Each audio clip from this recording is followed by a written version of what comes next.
नमस्कार। पॉलिटिकल पंचायत में मैं आपका अपना साकिब सुमन एक बार फिर हाजिर हूं एक बड़े मुद्दे के साथ। मुद्दा जुड़ा है केंद्र के उन 3 बिलों से जो अब कानून बन चुके हैं, लेकिन इस पर विपक्षी दल कांग्रेस का गुस्सा अभी शांत नहीं पड़ा है। इस मुद्दे की वजह से एक और जहां एनडीए की पुरानी साथ शिरोमणि अकाली दल ने सालों पुरानी दोस्ती तोड़ ली है, तो वहीं हरियाणा और पंजाब में कांग्रेस मोर्चा संभाले हुए है। मांग है कि इन नए कानूनों में संशोधन किया जाए, जिस पर फिलहाल केंद्र का मूड बनता दिख नहीं रहा।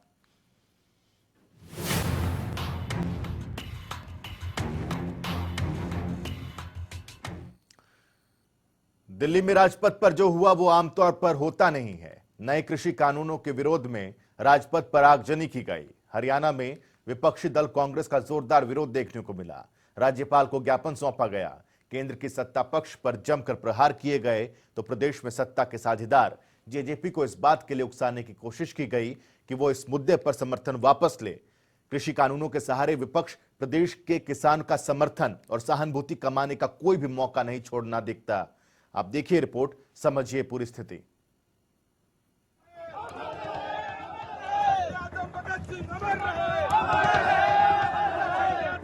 ये राजपथ है और ये है राजपथ पर सुलगता और भड़कता विपक्ष का वो गुस्सा जो उठती लपटों जितना गर्म है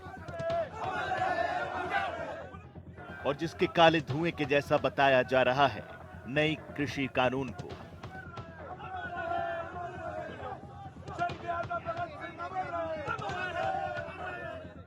विवादों में घिरे केंद्र के 3 कृषि बिल राष्ट्रपति की औपचारिक रजामंदी के बाद अब बेशक कानून बन गए हों, लेकिन इन नए कानूनों पर विपक्ष आग बबूला है।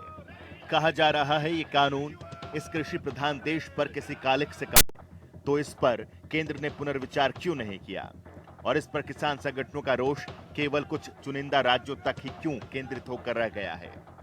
ये वो 2 सवाल हैं जिनके बीच किसान आज भी अपना सिर खुजाता दिख रहा है। जो किसानों के जो बिल पास हुए हैं 3 बिल, उसको लेकर आप कितना समझते हो? तो समझने की बात हो, उसका प्रोसीजर अभी लागू होगा तभी पता चलेगा ना। अभी जो बात है कितनी समझ में है, ठीक है किसानों के लिए या? तो तभी माना जाएगा। तब एमएसपी पे सारा सौदा बिकता रहेगा लास्ट तक, और जी। 2 दिन बिक के रह गया तो फिर क्या ठीक है उस बिल का। सुरेश जी, आप ये जो किसानों के 3 बिल जो अभी पास हुए हैं, कितना समझ पाए, कितना ठीक है किसानों के लिए? कितना समझ पाया, नहीं पता कुछ भी। इतनी बातें, रोड बंद, जाम हो रहे हैं वगैरह वगैरह। समर्थन मूल्य धर रहा है, ये हमेशा के लिए होना चाहिए। ये होली की 1 महीना बेच कर फिर सरकार गाए बर फिर कहीं भाव भी कितनी भी बेचते। क्या कहना चाहते हो, हमेशा के लिए रहे ये? ये हमेशा के लिए रहना चाहिए। जो सरकारी रेट है ये हमेशा के लिए रहना चाहिए, 12 महीने के लिए। तो 3 बिल अभी किसानों के हित में जो पास हुए हैं, उनके बारे में कितना कुछ जानते हैं, क्या कहना चाहेंगे आप? तो एमएसपी जो लागू हुआ है, एमएसपी कम है रेट इसका जी। वो कम बढ़ा है। कम बढ़ा है। जो बिल के बारे में, बिल ठीक है, जो बिल में के बारे में जो बताया जा रहा है, ये तो ठीक है। ये मंडी में कहीं भी फसल बेच सकता है किसान जी। बाकी ये कुछ दिन के लिए होता है एमएसपी, लगातार लंबा टाइम होना चाहिए। खैर, किसान समझें या ना समझें, उन्हें बिलों के कानून बन जाने से पहले बेहतर ढंग से समझाया गया हो या ना गया हो, इसके अलग अलग पहलुओं को लेकर प्रचार किया गया हो या ना किया गया हो, लेकिन इसे केंद्र ने बेहद जरूरी समझा भी और सदन में संख्या बल की मजबूती और समर्थन से कानून भी बनवा दिया। लेकिन इस पर विपक्ष के तेवर अभी नर्म नहीं पड़े हैं। पंजाब के अलावा हरियाणा में भी इस पर उबाल देखा जा रहा है। एनडीए की साथी रही अकाली दल ने अपना याराना तोड़ा, तो उसी तरह के गुस्से की लहर हरियाणा कांग्रेस में भी देखने को मिली। सोमवार को कांग्रेस नेताओं और कार्यकर्ताओं ने इसके विरोध में पैदल मार्च निकाला, तो जबरदस्त शोर शराबे और नारेबाजी के साथ 3 नए कृषि कानूनों का विरोध भी किया। कहीं ना कहीं हमें ये महसूस हुआ वार्तालाप के फलस्वरूप कि महामहिम भी चूंकि पद से बंधे हुए हैं, पर हमारे जो आशंकाएं हैं उनसे कहीं ना कहीं वो आंशिक रूप से सहमत जरूर हैं। और इसके लिए हम उनका, क्योंकि देखिए मानवीय दृष्टिकोण, पद तो आते हैं जाते हैं, पर जब तक मानवीय दृष्टिकोण जिस व्यक्ति में नहीं होता तो मुझे नहीं लगता कि उसे जीने का अधिकार है। और मानवीय दृष्टिकोण को महामहिम महोदय ने दर्शाया, उसके लिए हम उनके प्रति आभार प्रकट करते हैं और उनके अच्छे स्वास्थ्य की कामना करते हैं। देखिए, ये एक बुज़दिल सरकार है। जो हम लोगों की बात को उठाना चाहते हैं वो ये उठाने नहीं देना चाहते। लोगों की आवाज को रोका है, दबाया है, ना किसानों को बोलने देते हैं, ना किसी पॉलिटिकल पार्टी को ये बर्दाश्त करते हैं। तो हम जो केवल लोगों की बात कहना चाहते हैं, ये दमनकारी सरकार है, किसानों पर लाठियां बरसाती है और कांग्रेस को रोकती है, कांग्रेस के वर्करों को रोकती है। कांग्रेस नेताओं के ऐसे तेवरों पर सत्ता पक्ष भी जवाब देने से नहीं चूका। हरियाणा बीजेपी के वरिष्ठ नेता और बीजेपी के पूर्व प्रदेश अध्यक्ष सुभाष बराला ने विपक्ष पर किसानों को बहकाने का आरोप लगाया, तो वहीं केंद्रीय राज्य मंत्री रतनलाल कटारिया ने कांग्रेस के पैदल मार्च पर कहावत ठोकते हुए कांग्रेस को मरी हुई पार्टी ही बता डाला।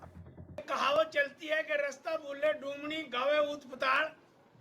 अब ये जो कांग्रेसी हैं, ये किसी दूसरे के कंधे के ऊपर बंदूक रख के भारतीय जनता पार्टी को बदनाम करने की कोशिश कर रहे हैं।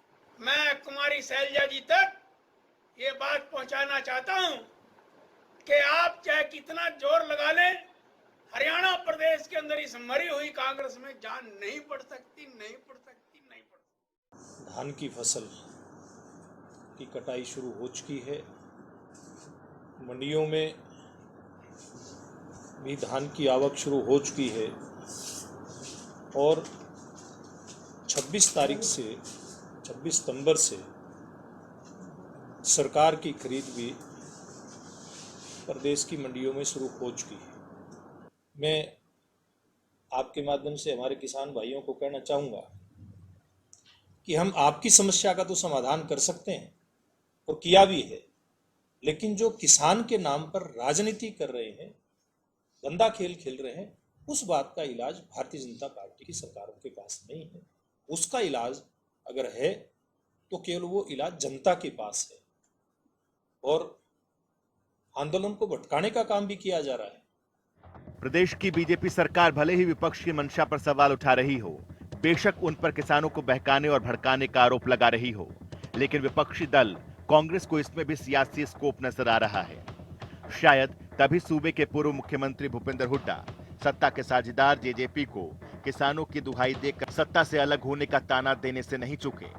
हालांकि डिप्टी सीएम दुष्यंत चौटाला विपक्ष की ऐसी चाहत पर पहले ही पानी फेर चुके हैं, लेकिन यहां भूलना नहीं चाहिए कि विपक्ष के हाथ एक ऐसा मुद्दा है जो कृषि कानून पर सूबे के बहुत बड़े वोट बैंक यानी किसानों का मूड तय करेगा। जनता टीवी के लिए चंडीगढ़ से पवन सिवर की रिपोर्ट। इस पूरी रिपोर्ट में एक बात जो सबसे ज्यादा आपको उस पर गौर करनी चाहिए, पॉलिटिकल रिएक्शंस अपनी जगह हैं, लेकिन जब हमने जनता टीवी ने प्रदेश के अलग अलग जगहों के किसान भाइयों से इस बिल पर उनकी राय मांगी कि इस बिल के बारे में जानते भी हैं या नहीं जानते हैं, तो लगभग किसानों की स्थिति ऐसी थी कि अभी भी वो इस बिल को लेकर अवगत नहीं है कि इस बिल में क्या है और किस तरीके से चीजें आगे बढ़ेंगी। इसमें दोनों बातें निकलकर सामने आती हैं। पहली बात ये कि अगर वो नहीं जानते हैं तो विरोध किस बात का, और दूसरी बात ये कि सरकार अपनी लाख कोशिशों के बावजूद किसानों तक अपनी बात पहुंचा नहीं पाई क्या। दोनों सवाल बनते हैं, सत्ता पक्ष से भी विपक्ष से भी। चार खास मेहमान पॉलिटिकल पंचायत में हमारे साथ जुड़ चुके हैं। प्रोफेसर वीरेंद्र चौहान जी हमारे साथ जुड़े हुए हैं, भाजपा की तरफ से बहुत बहुत स्वागत है आपका। जेजेपी की तरफ से जगुलिया जी हमारे साथ जुड़े हुए हैं, बहुत बहुत स्वागत है। रमेश बामल जी कांग्रेस की तरफ से हमारे साथ जुड़े हुए हैं और श्रोमणी अकाली दल की तरफ से हरीश ढांडा जी हमारे साथ इस वक्त जुड़े हुए हैं। आप सबका बहुत बहुत स्वागत। प्रोफेसर वीरेंद्र चौहान साहब, जिस सवाल के साथ मैंने अपने इस पॉलिटिकल पंचायत की शुरुआत की है कि दोनों ही पहलू हैं कि किसान अगर नहीं जान रहे हैं तो विरोध कैसा, और अगर जान रहे हैं और आप अपनी लाख कोशिशों के बावजूद क्या अभी भी किसानों तक बात पहुंचाने में नाकाम रहे हैं। बाइट आपने इस रिपोर्ट में सुनी होगी। देखिए, आपने दो बातें कही, उसके भी दोनों पक्ष हैं। किसानों का एक वर्ग ऐसा हो सकता है जिस तक अभी मूल बात नहीं पहुंची है, और उसका एक कारण थोड़ा सा आप मान सकते हैं कि कोविड के कारण बहुत गहरे जनसंपर्क, या यूं कहिए बिल्कुल घर घर या हर किसान तक पहुंचकर उसको बात समझाना अभी हाल इतना सरल सुगम नहीं था। हम उस काम में सारी सावधानियों के साथ लगे हुए हैं। जब हम किसान के पास जा रहे हैं, उसको समझा रहे हैं, तो वो सारी सच्चाई को स्वीकार कर रहा है। किसानों में एक वर्ग दूसरा भी है जो विपक्ष के बहकाए में आ गया है, या यूं कह सकते हैं उसके बारे में कि सच उसको मालूम है, उसको जो बताया भी जाता है तो उसके बाद भी वो ये कहता है, जो अभी कटारिया जी कह रहे थे कि भाई हमने तो मानना ही नहीं। पंजाबी की वो कहावत मैंने पहले भी एक दिन आपके चैनल पर दोहराई थी, उसी को दोहराऊंगा। लोग ऐसे हैं, किसानों में भी हो सकते हैं और राजनीति के चक्रव्यूह में फंसते। अडी गल सिर मत्थे, यानी आप जो कह रहे वो ठीक है, मंडी वही है, एमएसपी वही है, ये आपकी बात की है, लेकिन परनाला उत्थे दा उत्थे, लेकिन मैं नहीं मानूं। तो कुछ वर्ग ऐसा हो सकता है, ठीक है। लेकिन मैं एक दावा कर रहा हूं कि किसानों में अधिकांश लोग जिनको अपनी खेती किसानी से लेना देना है, जो ये चाहते हैं कि उनकी धान ठीक से बिक जाए, वो किसी कानून का विरोध में आंदोलन नहीं कर रहे। उनकी आज भी चिंता ये है कि उनकी धान मंडी में जल्द से जल्द व्यवस्था से बिक जाए और हम उस व्यवस्था में लगे हों। ठीक है रमेश बामल साहब, यही सवाल मेरा आपसे भी है कि अगर किसान अभी इस बिल को लेकर पूरी तरीके से जान ही नहीं रहा है, तो फिर अगर नहीं जान रहा है तो वो विरोध कैसा करेगा? यानी कि जो आरोप कांग्रेस पर लग रहे हैं कि किसानों के कंधे पर बंदूक रख के कांग्रेस चला रही है, क्या वो सही है?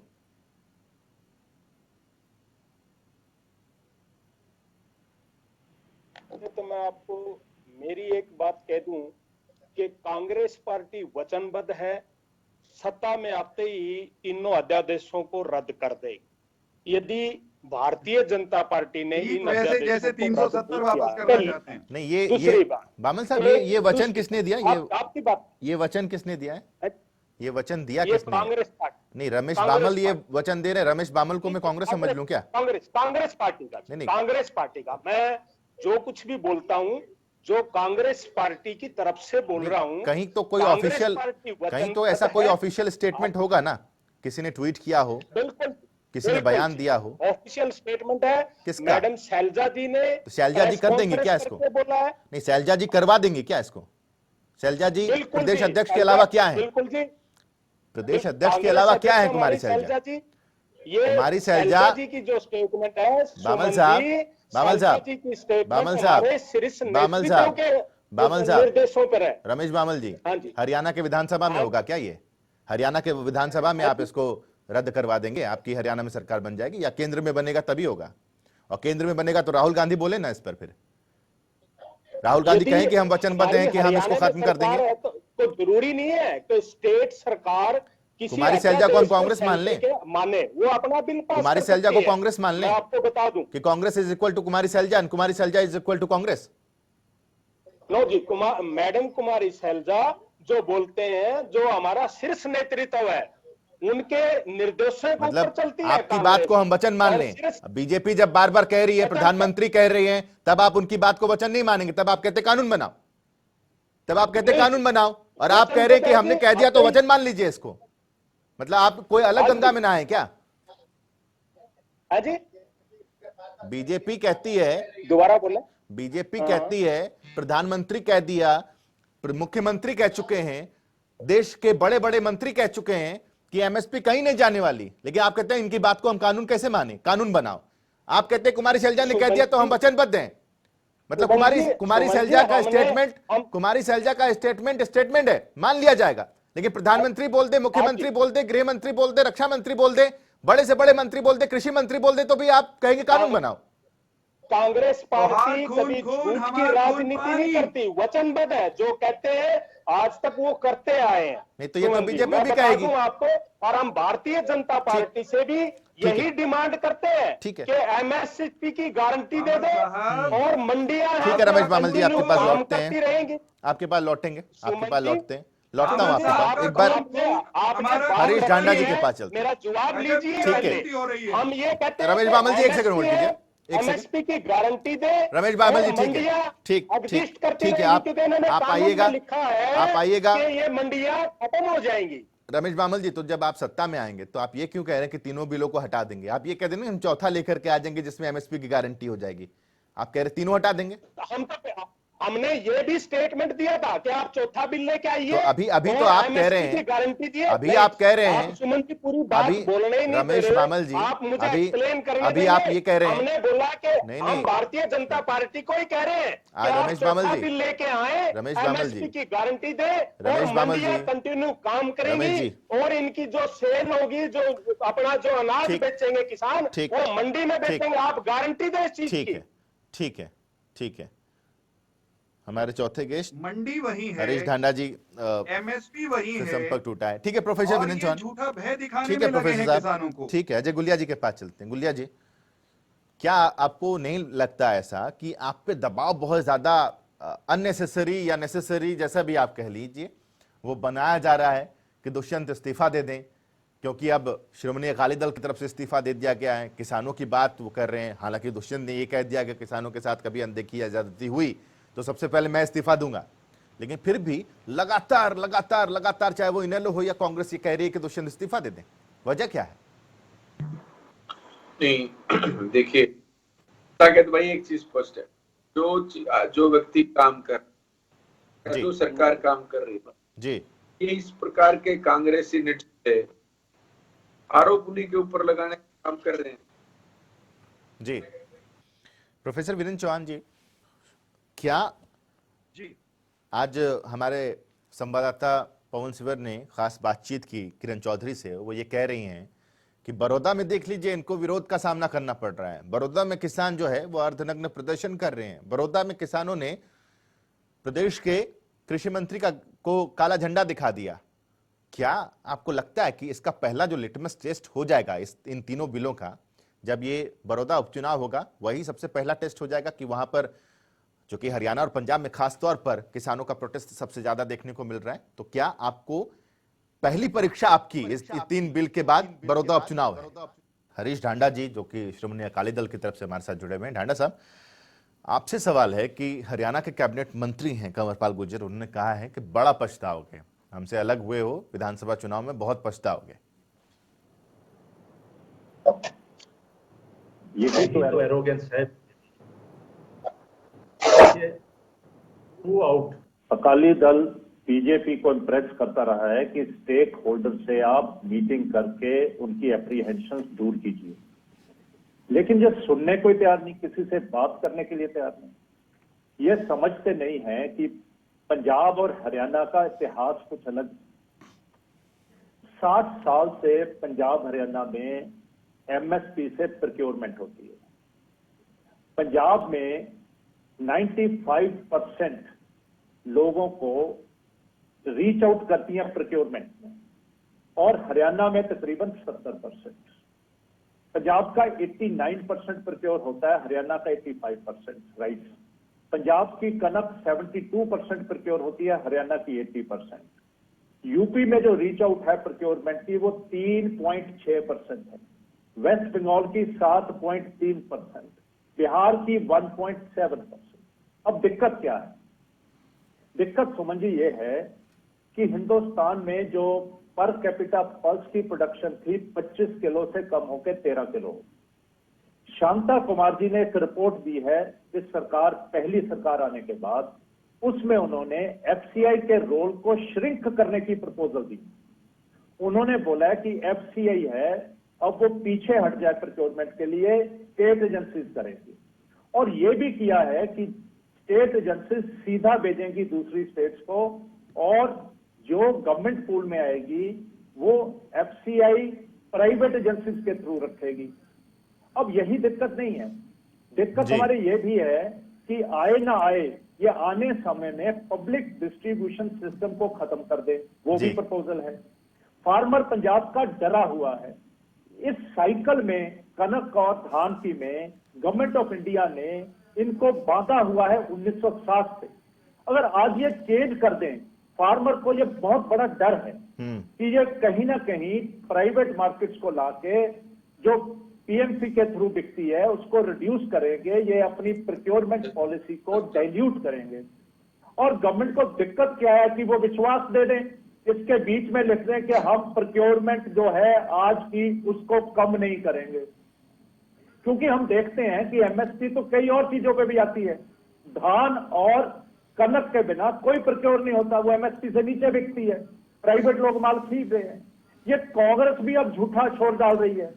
इन्हीं के समय डाइल्यूट किया था जब पेप्सी और दूसरों को खरीद के अलाउ किया था। ठीक है, अब सिचुएशन ठीक है। हरीश डांडा जी, बहुत बहुत शुक्रिया आपका, और बाकी सभी खास मेहमानों का बहुत बहुत शुक्रिया हमारे साथ पॉलिटिकल पंचायत में शिरकत करने के लिए। अब मसला किसान से जुड़ा है और हमारी ये कोशिश होगी कि आगे आने वाले दिनों में हम किसानों से ही फीडबैक लें कि इस बिल के बारे में, इन तीनों बिलों के बारे में वो कितना अपडेट हैं, कितना जानते हैं, सरकार ने कितनी बातें उन तक पहुंचाई हैं, और अगर वो नहीं जानते तो विरोध किस बात का कर रहे हैं, अगर वो जानते हैं तो क्या उनको लगता है कि ये बिल उनके वाकई उनके खिलाफ है, उनके विरोध है। इन तमाम चीज़ों पर लगातार जनता टीवी वर्क कर रहा है।